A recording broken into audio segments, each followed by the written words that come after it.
Shalom, selamat pagi Bapak Ibu, Saudara yang terkasih dalam Tuhan. Bertemu lagi dalam rengkuhan Allah. Mari kita siapkan hati kita sebelum kita memulai rengkuhan Allah pagi ini.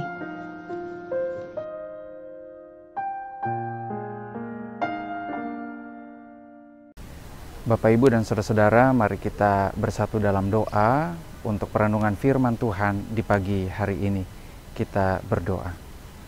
Bapa dalam surga, sungguh kami mengucap syukur atas berkat-Mu yang kami rasakan di dalam kehidupan kami. Pagi hari ini kami boleh bangun dengan kekuatan yang baru, nafas hidup yang baru, bahkan ya Tuhan, kami bersyukur untuk sukacita dan semangat yang Tuhan berikan kepada kami. Bapa dalam surga, sebentar kami hendak menjalani hari ini, tetapi kami yakin dan percaya ketika kami memulainya dengan firman Tuhan, maka langkah hidup kami akan senantiasa dituntun oleh firman Tuhan, dan firman Tuhan itu menginspirasi kehidupan kami.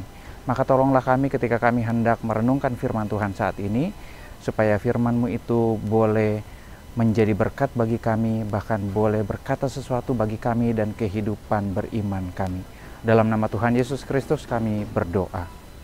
Amin. Bapak, Ibu, dan saudara-saudara yang terkasih dalam Tuhan Yesus Kristus, puji Tuhan kita kembali bertemu di dalam rengkuhan Allah.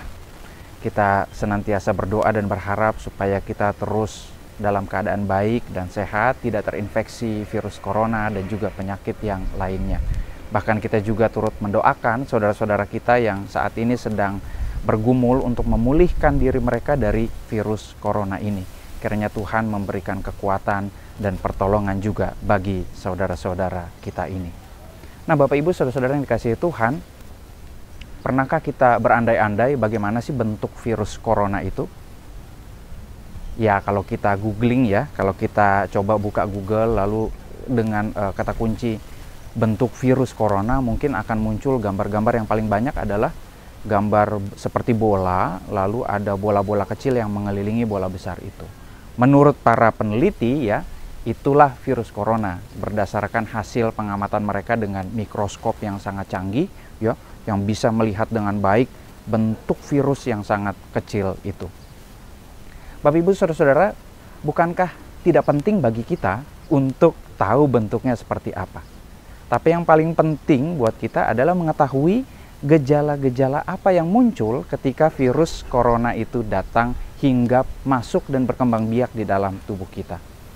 Sudah banyak diberitakan ya, bahwa ada gejala-gejala misalnya demam, lalu sesak nafas, lalu juga tenggorokan ini terasa sakit. Itu menjadi gejala-gejala awal seseorang mungkin saja ya terkena virus corona. Saya yakin dan percaya kita semua seumur hidup kita pernah sakit flu. Sakit flu ini rasanya sakit yang paling sering dialami oleh seseorang. Kenapa? Karena ya misalnya kurang tidur sedikit bisa flu. Kena hujan bisa flu ya. Musim berganti bisa tiba-tiba kena flu. Dan flu ini disebabkan oleh virus. Nah, dari dulu itu kita kan tidak pernah bertanya-tanya ya, bentuknya virus flu itu seperti apa ya? Rasanya tidak ada orang yang, ya mungkin ada beberapa orang yang iseng bertanya-tanya, tetapi itu menjadi tidak penting. Yang paling penting adalah kita tahu gejala-gejala dari flu ini. Ketika kita sudah tersumbat hidungnya, ketika kita sudah mulai demam, ketika kita mulai bersin-bersin, lalu ketika juga ada beberapa orang yang disertai batuk ya kalau flu, nah itu sudah menjadi indikasi kita terkena virus flu. Dan kita cepat-cepat ambil obat untuk meringankan gejala flu itu. Bapak, Ibu, saudara, maka penting bagi kita untuk mengetahui yang namanya gejala-gejala ketika kita terkena virus. Dan pagi hari ini kita tidak bicara soal virus secara fisik saja yang hinggap di dalam tubuh kita, tetapi ada juga loh virus spiritual. Virus yang muncul dalam kehidupan spiritual kita yang bisa merusak kehidupan kita, mendistorsi kehidupan kita. Setidaknya ada 4 virus dalam kehidupan manusia yang perlahan tapi pasti itu menghancurkan kehidupan manusia dan juga kehidupan dunia. Yang pertama itu adalah virus ketidaksetiaan. Mari kita buka bersama Wahyu 2 ayat 10. Wahyu 2 ayat 10. Saya bacakan untuk kita semua. Firman Tuhan berkata, "Hendaklah engkau setia sampai mati, dan aku akan mengaruniakan kepadamu mahkota kehidupan."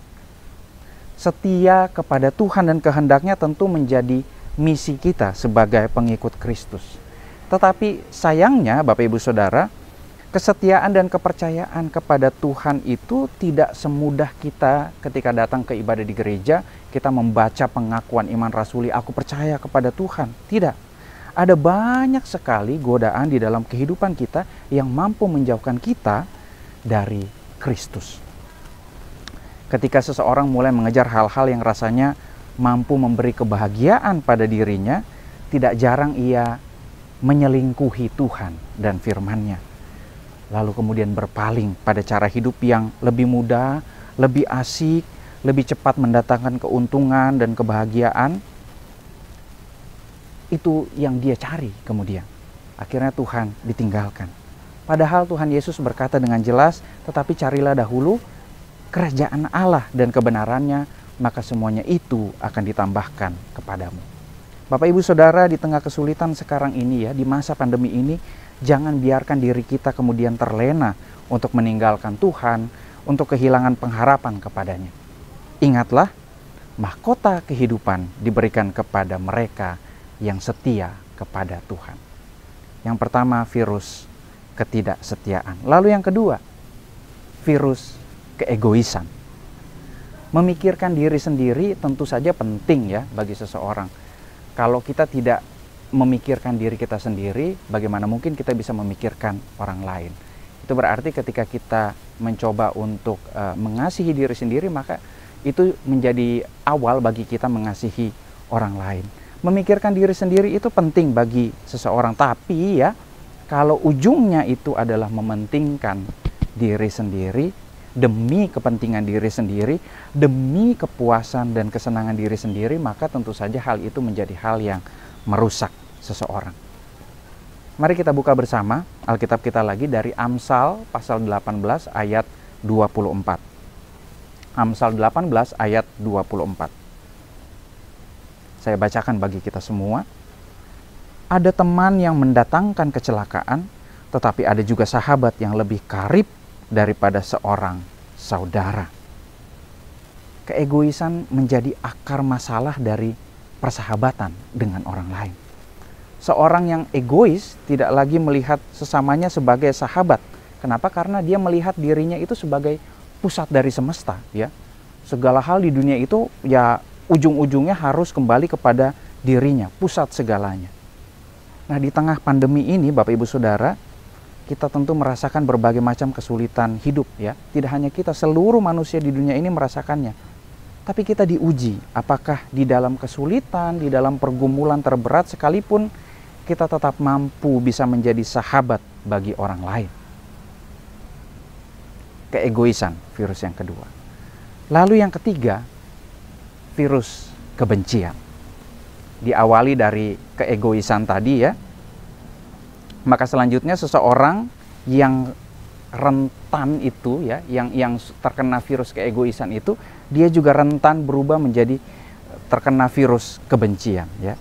Lihat saja bagaimana dunia sekarang ini itu dikuasai kebencian yang begitu dahsyat. Ya, kita melihat kebencian itu ada di mana-mana, ditebar orang di mana-mana.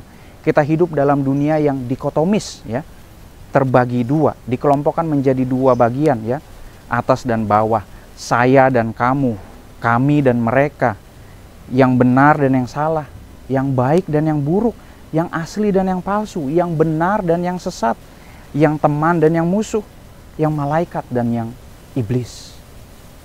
Sehingga ketika ada seseorang atau kelompok yang menyinggung kita, membuat kita marah, yang muncul kemudian adalah kebencian. Yang muncul adalah kebencian. Jika mereka menyakiti saya, oh tenang saja, saya akan balas menyakiti mereka. Jika mereka jahat kepada saya, oh saya akan lebih jahat lagi kepada mereka. Atau kita mengenal istilah ini ya, membalas dengan kebaikan. Wah, ini kan rasanya bagus sekali ya, balas dengan kebaikan. Tetapi sebenarnya istilah ini mau membahasakan dengan halus, saya balas kamu tanpa kamu sadari. Kenapa? Karena ketika saya membalas kamu, saya tetap tersenyum sama kamu. Wah, ini lebih berbahaya Bapak Ibu Saudara. Ya, membalas dengan kebaikan, tetapi ujung-ujungnya tetap saja membalas apa yang sudah dilakukan orang kepada kita, membalas kejahatan orang kepada kita. Tuhan Yesus berkata dalam Matius 6 ayat 14. Mari kita buka bersama.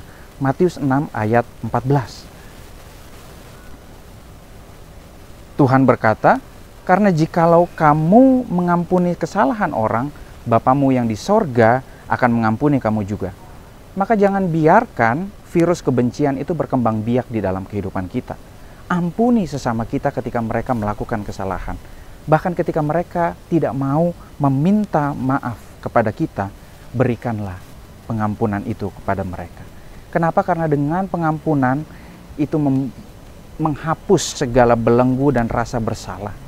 Pengampunan itu membawa yang namanya kegembiraan, membawa yang namanya kedamaian, membawa yang namanya cinta kasih, dan juga mendorong pertumbuhan spiritual kita. Virus yang keempat adalah virus ketidaksuburan.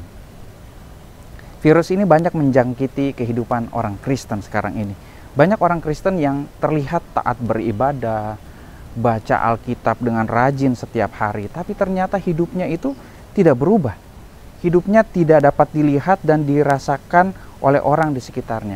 Hidupnya tidak ada buah-buahnya. Hidupnya tidak berbuah. Hidupnya terlalu fokus pada dirinya dan juga apa yang nanti akan dia tuju di sorga sana, sehingga dia lupa untuk berbuah bagi dunia ini.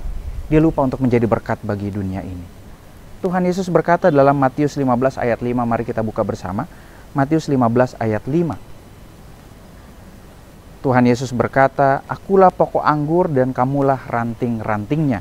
Barang siapa tinggal di dalam aku dan aku di dalam dia, ia berbuah banyak. Ia berbuah. Jadi pertumbuhan iman kita Bapak Ibu dilihat dari apakah kita itu sudah berbuah di dalam kehidupan kita. Di dalam kehidupan bersama dengan keluarga kita, dalam kehidupan persekutuan dan juga dalam kehidupan dengan sesama kita yang lain. Nah, di masa pandemi ini, kepedulian kita pada orang lain itu harus kita wujudkan, harus terlihat. Mari kita menjadi sahabat yang membantu mereka yang membutuhkan, yang memberi makan mereka yang lapar, yang berdoa terus-menerus bagi dunia yang menderita sekarang ini. Tuhan Yesus berkata dalam Matius 25 ayat 35 sampai 36, sebab ketika aku lapar, kamu memberi aku makan. Ketika aku haus, kamu memberi aku minum. Ketika aku seorang asing, kamu memberi aku tumpangan. Ketika aku telanjang, kamu memberi aku pakaian. Ketika aku sakit, kamu melawat aku. Ketika aku di dalam penjara, kamu mengunjungi aku. Bapak Ibu Saudara, setidaknya ini 4 virus yang saya gumuli ya ketika hendak membawakan firman saat ini, bahwa ada 4 virus yang bisa datang dan menghancurkan kehidupan kita. Virus-virus ini mampu bermutasi menjadi virus-virus yang lainnya. Mereka juga dapat saling terhubung dan juga akhirnya menimbulkan apa? Kalau sudah ngumpul saling terhubung satu sama lain, komplikasi. Maka mari kita kenali gejala-gejala yang muncul dari virus-virus spiritual itu hingga hidup kita terus terarah kepada Tuhan, kita terus menjadi pengikutnya yang setia, kita terus menjadi sahabat yang memberkati dunia ini. Tuhan memberkati kita. Amin.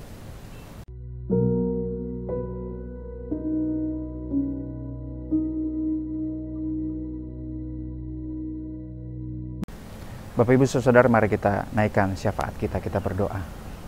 Bapa dalam surga, kami bersyukur untuk firman Tuhan yang boleh kami renungkan. Tolonglah kiranya kami ya Tuhan, supaya kami mampu mengenali gejala-gejala yang muncul ketika virus-virus di dalam kehidupan spiritual kami itu datang. Tolong kiranya kami ya Tuhan, supaya ketika virus-virus itu datang membayangi kami, maka kami juga siap untuk menangkalnya. Sehingga virus itu tidak merusak kehidupan spiritual kami, tidak merusak kehidupan beriman kami, tidak merusak persekutuan kami dengan sesama kami. Bapa dalam surga, saat ini kami hendak menaikkan syafaat kami. Saat ini ya Tuhan, kami berdoa bagi kami semua di dalam keseharian kami. Tuhan kiranya mau menolong kami yang sekolah. Tuhan kiranya berikan kepada kami hikmat dan kebijaksanaan dari Tuhan. Tuhan kiranya juga memberkati kami yang bekerja.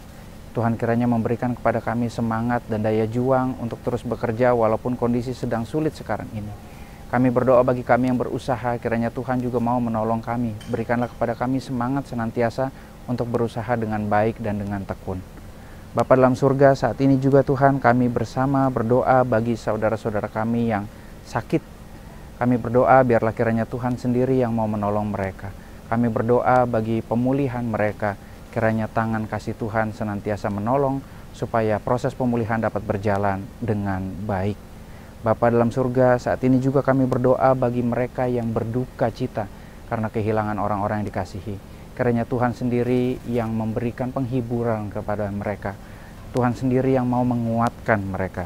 Sehingga mereka dalam mengalami duka cita ini mereka tetap melihat akan karya kasih Tuhan di tengah-tengah kehidupan mereka semua. Bapa dalam surga, saat ini kami juga berdoa bagi orang-orang yang bergumul kehilangan pengharapan mereka. Kami berdoa ya Tuhan bagi mereka yang kehilangan pekerjaan, bagi mereka yang kehilangan usaha mereka, bagi anak-anak yang tidak dapat lagi melanjutkan sekolah mereka karena kesulitan sekarang ini. Kami berdoa Tuhan, kiranya Tuhan memberkati mereka semuanya. Tolong mereka ya Tuhan, berikanlah kepada mereka semangat senantiasa untuk mampu bangkit kembali, menata kehidupan mereka dengan baik. Tolonglah mereka supaya mereka kembali berpengharapan. Mereka tidak kehilangan harapan karena mereka yakin dan percaya Tuhan senantiasa menolong dan beserta dengan mereka. Bapa dalam surga, kami saat ini juga berdoa bagi gereja-gereja Tuhan di seluruh dunia. Kami berdoa ya Tuhan bagi persekutuan, pelayanan, dan juga kesaksian yang dilakukan oleh gereja di masa pandemi ini. Kiranya gereja dapat terus membawa suara Tuhan. Kiranya gereja terus dapat menjadi berkat di tengah-tengah kehidupan umat-Mu. Bapa dalam surga, saat ini kami juga berdoa ya Tuhan bagi dunia yang sedang terluka, bagi dunia yang menderita. Kami berdoa ya Tuhan, kiranya Tuhan memberkati dunia ini dengan segala makhluk yang ada di dalamnya. Kami berdoa kiranya Tuhan senantiasa memelihara dunia ini dengan tangan cinta kasih Tuhan. Biarlah kiranya keadilan, perdamaian, serta keutuhan ciptaan terus-menerus kami usahakan dan kami hidupi di dalam kehidupan kami bersama-sama dengan dunia ini. Terima kasih Bapa dalam surga, ada begitu banyak hal yang hendak kami minta daripadamu, tapi Engkau lebih mengetahui keberadaan kami serta pergumulan kami pribadi lepas pribadi. Ampunilah segala dosa dan salah kami ya Tuhan. Doa kami yang jauh dari sempurna ini kami naikkan dalam nama Tuhan Yesus Kristus, Tuhan dan Juru Selamat kami yang hidup, yang telah mengajar kami berdoa bersama-sama.